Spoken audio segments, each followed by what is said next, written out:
Welcome everybody to the continued recap of WCW so far under TEW 2016-2020, as this is going to cover 2002, and just remember, this isn't covering every single what happened, every single match or every single pay-per-view, just a general overview. So, if you're interested in the series at all, as you move through 2v9, you can watch these and get a pretty quick, not super quick, but pretty quick recap of everything going on since I began the game way back in, I think, 2017 in real life and 2001 in game. But now we're in 2002. Of course, as 2002 begins, Booker has regained the world title from Scott Steiner, and his first challenger is once again Kanyon, who wins a four-way mini tournament on the first couple of nights of the year to set things up alongside the Horsemen. But at Ignition, our first pay-per-view of the year, Booker actually gets the win, defeating Kanyon in an exceptional match.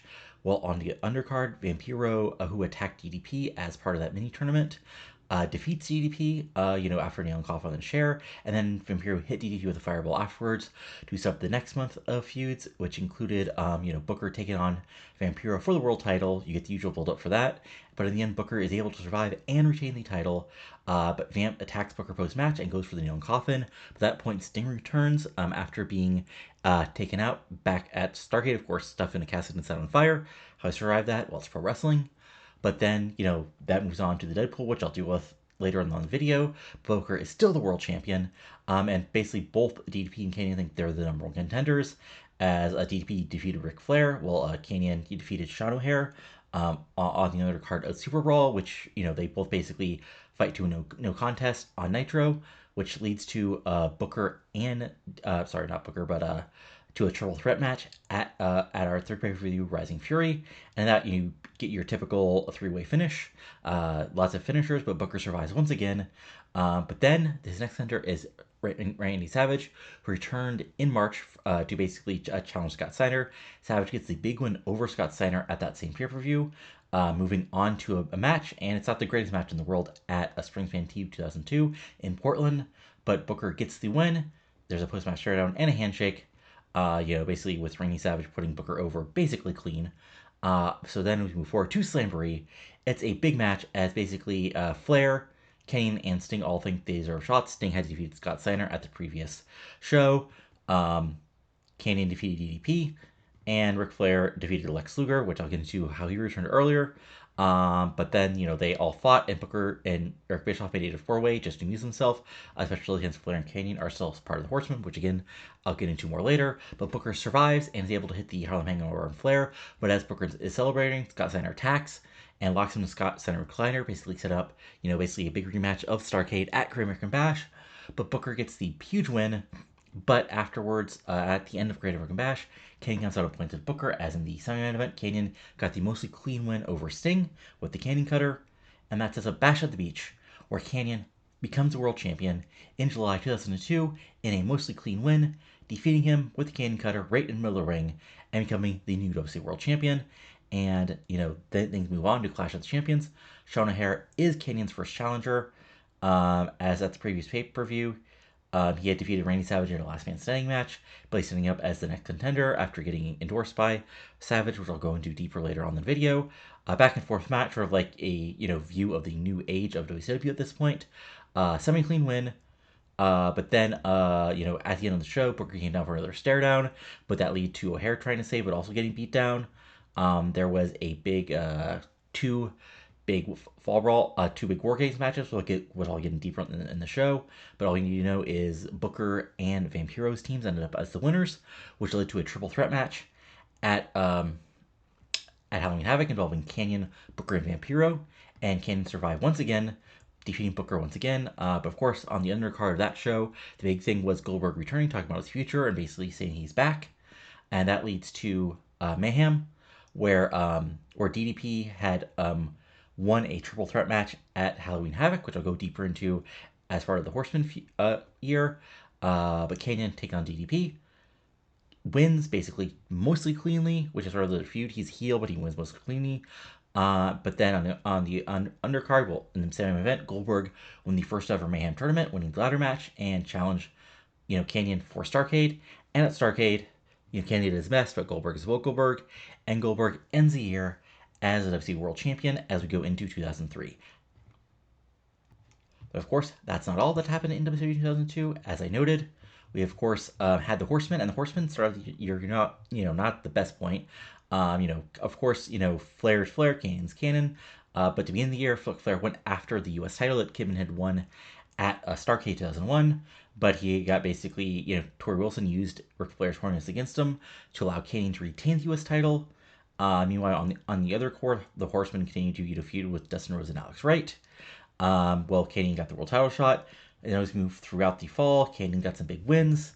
Jeff Jarrett won the U.S. title off of Kidman at Super Bowl when basically there was no interference. Ray tried to make the save, but Ray hit Kidman, leading to a big win. And Kidman getting pissed post match, which we'll go into things later.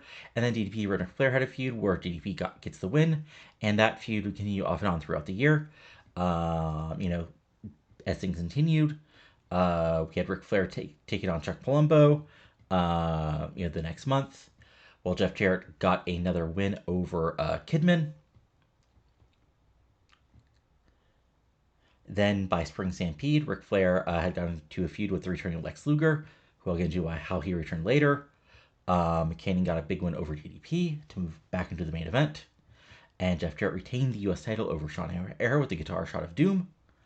And then by Slamboree, let's see here, Rob Van Dam had lost. Rob Van Dam, in his basically, pay-per-view debut, defeated Jeff Jarrett to win the U.S. title. Well, Flair and Kanyon were involved in the main event. By Great American Bash, Jarrett and Douglas were teaming up. They defeated Palumbo and DDP in a pretty straightforward win. Sets up the tag division. Ric Flair didn't have a match, but he had an in-ring promo with Mean Gene. He had a typical Flair promo talking about Horsemen are in once, and Kanyon will take care of Sting later in the night. But then the Wolfpack music hit, and Kevin Nash came out.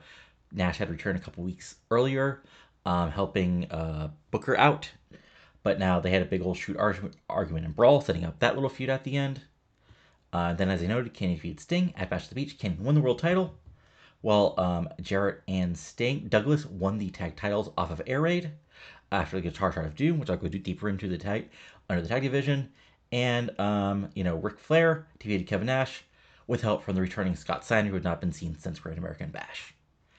At Clash of the Champions, Savage Nash defeated Steiner and Flair, who had gone off and done his own thing for a little bit, when basically Flair walked out on Steiner, while Jarrett Douglas retained the world titles over Alex Wright and Rey Mysterio Jr., thanks to Ric Flair interference. And of course, Kanyon retained the world title. At Fall Brawl, there was the big War Games match as the Horsemen of Kanyon, Jarrett Douglas, Flair, along with Mike Awesome helping out, lost to Booker, Sean O'Haire, DDP, Alex Wright, and Ray Jr., who had all their run-ins with, Jarrett and Douglas as tag champs. DDP, of course, with Flair, and even Kanyon some. Sean O'Haire recently with Douglas, with Jarrett, and Kanyon himself, and of course Booker being the former world champion. But in the end, Booker got Flair in the Scorpion Deathlock and won the War Games match, leading, of course, to the Triple Threat World Title match at Halloween Havoc. Well, on the undercard, Jarrett and Douglas defending the world titles against Ray Jr. and RVD. What had happened was set for Ray Jr. and Alex Wright. The Horsemen tried to take out Alex Wright, but Eric Bischoff allowed Alex Wright to be replaced, and he chose RVD, who had lost his title for reasons I'll get into later. But Jarrett and Douglas managed to barely hold on to the tag titles after a chain shot, a guitar shot, and a belt shot. While on the undercard, DP, Scott Steiner, and Ric Flair all fought in a big triple threat match. After DP got involved in the Steiner-Flair feud, but DP got the big win, which of course leads to Mayhem, where as part of the Mayhem tournament, Ric Flair got to the semifinals, losing to Goldberg, while Jarrett and Douglas saved their tag titles, DQing themselves against Air Raid, and of course in the main event, Kanyon defeated DP. Then at Starrcade, Jarrett and Douglas lost the tag titles to Air Raid in a 2 out of 3 falls match, which we'll go into deep later in the tag division, and Ric Flair, who had defeated Rob Van Dam during the Mayhem tournament with help from the Horsemen, fought RVD again, but fell to the Van Terminator. And of course, in the main event, Goldberg lost to Kanyon, but a very successful year for the Horsemen. And then there's the Deadpool. Of course, a lot of this I covered during the initial part, but basically, the other things you need to know is, the Deadpool basically was formed, basically first what happened is way back in February, we had the,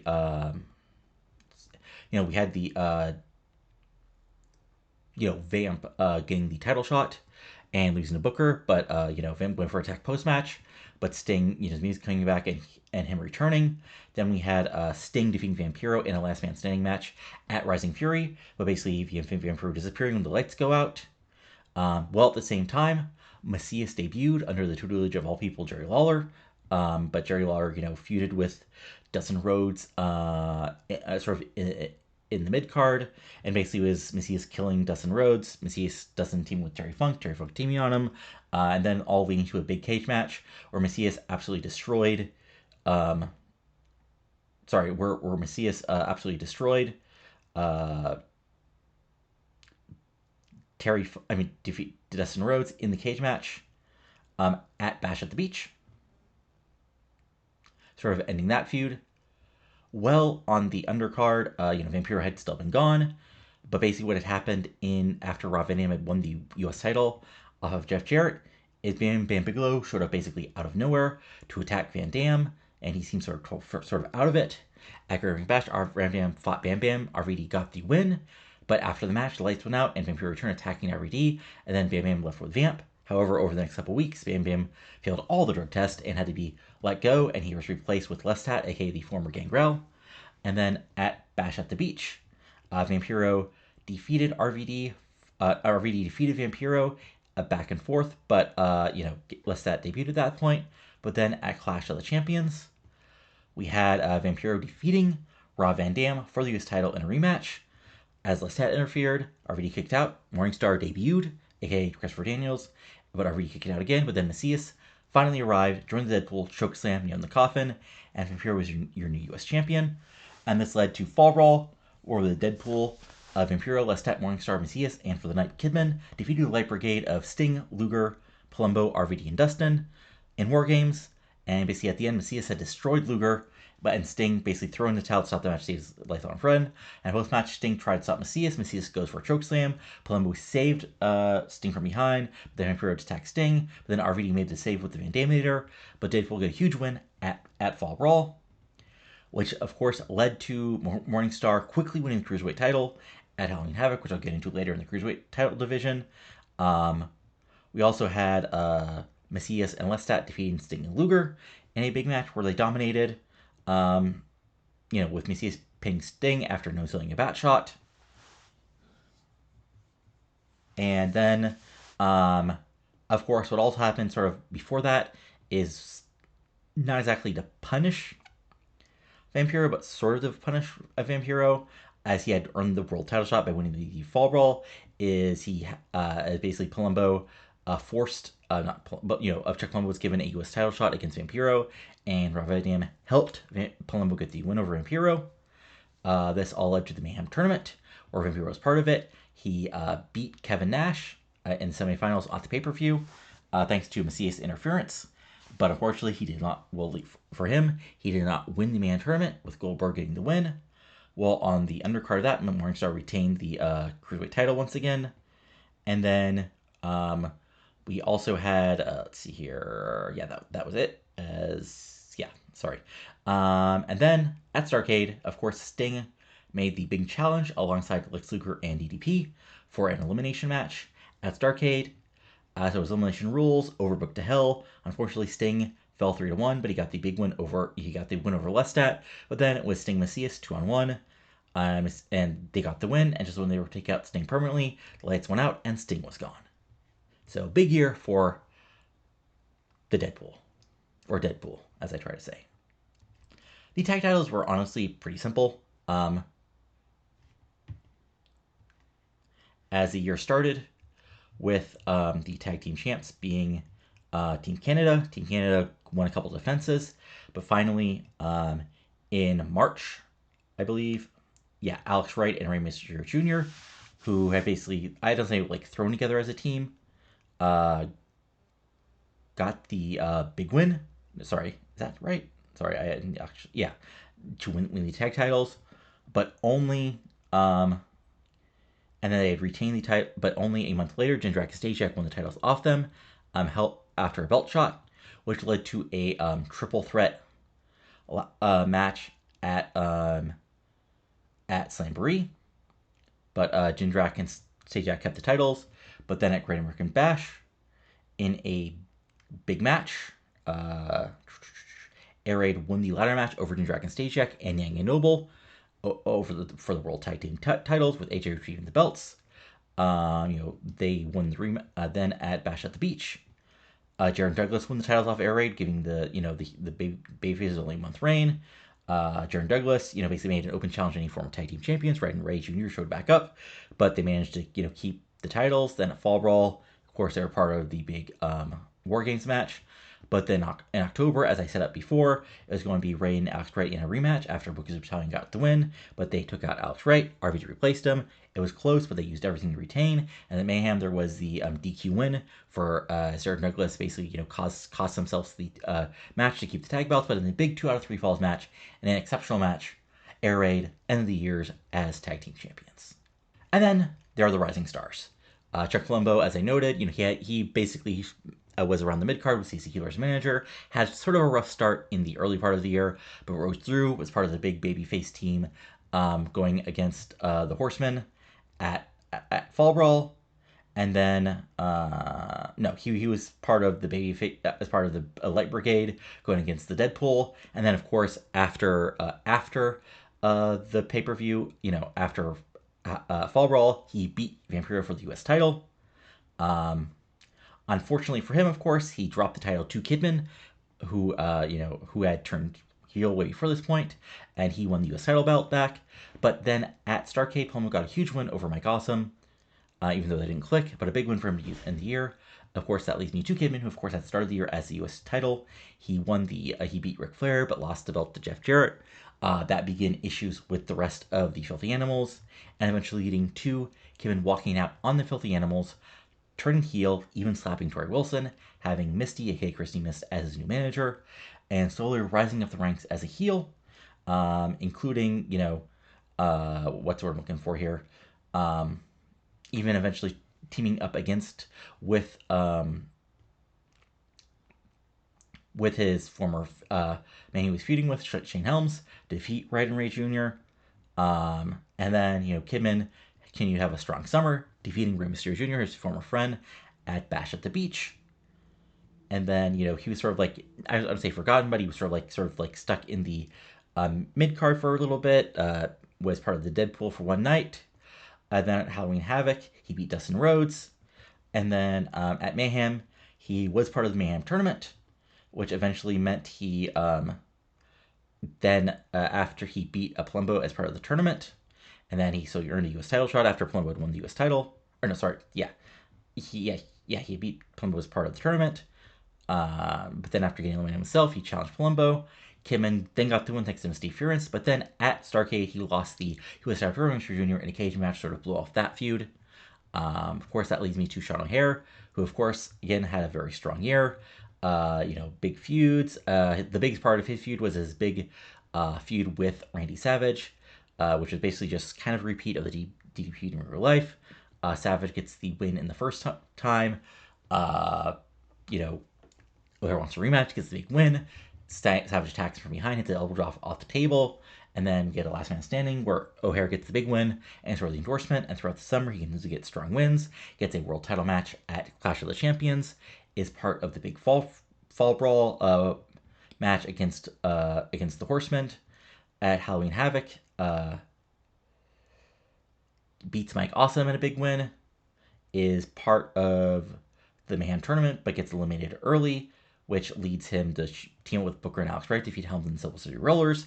And then at Starrcade, he basically calls out Scott Steiner and gets a huge win over Steiner at Starrcade in a very good match. And then there's Shane Helms, who of course had ended the year losing barely to DDP. So Helms continues sort of like his run to defeat, false legends. He beat Ray Jr., calling him a disgrace because he lost his mask, as we're in it again. Then he had beat Dustin Rhodes the next month. Then there was a beatdown, which caused the debut of return of Lex Luger to help save Dustin. Helms beat Luger after that, which is sort of when he began his alliance with the Silver City Rollers and Gigantes, aka the former Wall, who debuted at that point at Spring Stampede. Let's see here. Helms beat Kidman after interference from Cash. And this eventually led to a big triple threat, where Helms and Silver Rollers against the Alex Red, Kidman, Ray Jr., where Kidman walked out, turning heel. And that led to, of course, Kidman and Helms teaming up for the first time, which they would later do a couple years later as a permanent team, and beating Red and Ray Jr. From there, Helms went and did his own thing, um, getting a feud with Sting and Lex Luger. You know, that was a fun little mini feud. You know, keeping Sting and Lex sort of focused, leading to a huge moment where Clash of Champions 2002, Shane Helms beat Sting with the Vertebreaker after Les Dead and Vampire got involved, moving Sting back to Vampire feuding, but allowing him to get a huge win. At Fall Brawl, Gigante squashed Fit Finley, and then Helms cut a work shoot promo about not being on the card after defeating Sting. You're basically doing a work shoot because he was like temporarily injured. And then at Halloween Havoc, there's another big moment as Goldberg, of course, had his ring trick about his future. But then Shane Helms basically interrupted him, saying it was a disgrace that, Goldberg was on here instead of him. This led to Goldberg basically killing almost the entirety of the, Helms group, Helms, Gante, and Silver City Rollers. There was the big, Mayhem tournament, which Helms was part of. And then that eventually led to Shane Helms taking on Kevin Nash at Starrcade and getting the huge win at Starrcade, defeating Kevin Nash with help from Gigantes, as Helms ran about being the true icon and the new true shopper, and he's just too sweet. The Cruiserweight title was pretty simple. Basically, to begin the year as champ, eventually Kaz turned totally heel, dominated, won the title. Jet won the title back. He lost it surprisingly to Jason Jett. But then, he lost his title surprisingly to Lance Storm. Then from there, sorry, I having a blank moment there. Because Kaz won, Storm won, Jason Jett won the title off of Kaz and Blitzkrieg in a triple threat match. But that, right, okay, so basically what happened is Jett won the title, Lance Storm won the title off of him in sort of surprising match at Great American Bash. At Bash at the Beach, Kaz won the title, and then at Fall Brawl, Jett won the title back in a triple threat match. Then in sort of his base, I don't say his total debut, but his big debut after debuting back in the summer, Morningstar won the Cruiserweight title at Halloween Havoc, basically dominated things, leading to the Cruiserweight Scramble, where Morningstar retains the title in a huge wild scramble involving men such as Double Dragon, Taka, Liger, Blitzkrieg, and Scott Taylor. Also had the debut of the WCW Women's Division, which ended the first, I guess not the real first tournament, but a first tournament we're caring about, with Beth Phoenix being the first champion, defeated Lexi James, aka Mickie James, in the finals of the first tournament final. Beth Phoenix dominated herself through the rest of the year, defeating Lexi James and Jordan Cole in a triple threat match, and even defeating Gail Kim at Starrcade in a big match, ending the year as the still WCW Women's Champion as things began to evolve there. And of course, other men had big years, as I mentioned. Lance Storm had a fun little moment, basically, wanting one Keds and other people want, was multi team champion, and ended the year in a fantastic match against Booker, even though he lost. Kevin Nash, of course, returned, had a little fun feud, with the Horsemen, team with Randy Savage to take on Scott and Ric Flair. Eventually ended up in a feud with Shane Helms and did a big job for them. Of course, Ray Jr. was always on the precipice of the main event, either in tag title feuds against Jared Douglas, fighting the good fight against the Horsemen, and of course in the year as the newest champion, defeating his former Kevin in a big cage match. So that's WCW in 2002. Moving on to 2003 next. But there we go. So again, if you enjoyed this, go and give it a like, comment below what you're liking and not liking, and subscribe to the channel for some more recaps, and of course, everything moving to TEW9 after I finish the recaps. That's for all. Thanks a lot. Talk to you later, and adios.